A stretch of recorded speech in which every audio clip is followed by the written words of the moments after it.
Monsieur le Président, mes chers collègues, lorsque la SPL Grand Est Infrastructure a été créée en juin dernier, notre groupe avait déjà exprimé ses réserves. Nous les maintenons aujourd'hui, car cette délibération n'en est que la suite logique. Elle vient formaliser le contrat de concession entre la région et celle de la nouvelle SPL. À l'époque, mon collègue Christian Zimmermann avait souligné qu'une nouvelle structure signifie inévitablement des coûts supplémentaires. Embauche, frais de fonctionnement, charges administratives, etc. Nous avons déjà une première société publique locale, Grand Est Mobilité, dont la gouvernance et le suivi budgétaire sont déjà complexes. En créer une seconde, aux missions proches, ne simplifie pas la lisibilité du système ferroviaire régional. Je rappelle que lors de la création de la SPL Mobilité, il a fallu recruter pas moins de 32 collaborateurs. Combien de nouveaux collaborateurs nous faudra-t-il pour la SPL 2 ? Il aurait été plus simple d'étendre la compétence de la SPL Mobilité en y intégrant les infrastructures.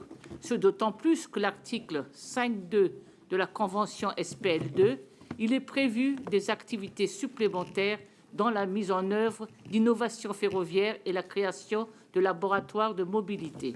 Ce choix traduit aussi le désengagement de l'État, que le rapport reconnaît d'ailleurs implicitement. La région reprend à sa charge les lignes dites de desserte fine du territoire, longtemps sous la responsabilité de SNCF Réseau, sans compensation financière claire. Nous considérons que la région n'a pas vocation à devenir un SNCF Réseau miniature. Certes, l'objectif affiché de régénérer le réseau, de moderniser les infrastructures et de construire 4 nouveaux centres de maintenance est louable.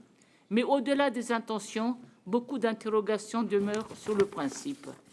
Par ailleurs, je relève que les liaisons régionales dites fines représentent 840 km et que les 15 lignes transférées ne totalisent, selon l'annexe 9 de la Convention, que 434 km.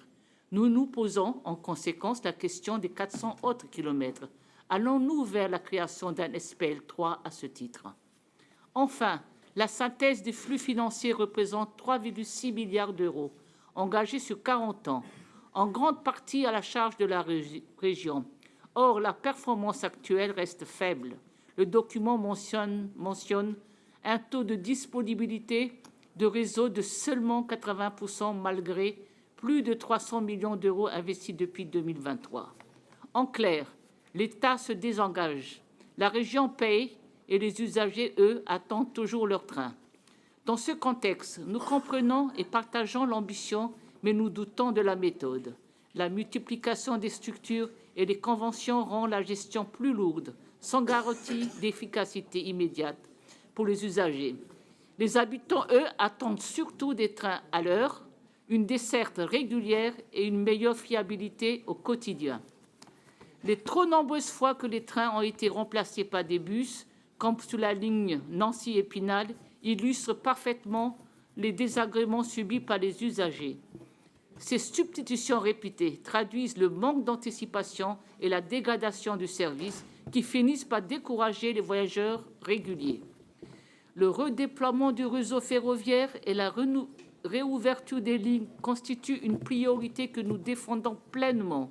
Ces lignes sont vitales pour la cohésion de nos régions, pour nos communes rurales, comme pour le bassin d'emploi. Mais leur relance doit s'appuyer sur les outils simples, lisibles et efficaces, et non sur une nouvelle structure dont la lourdeur risque d'entraver l'action plutôt que de la servir. Je vous remercie.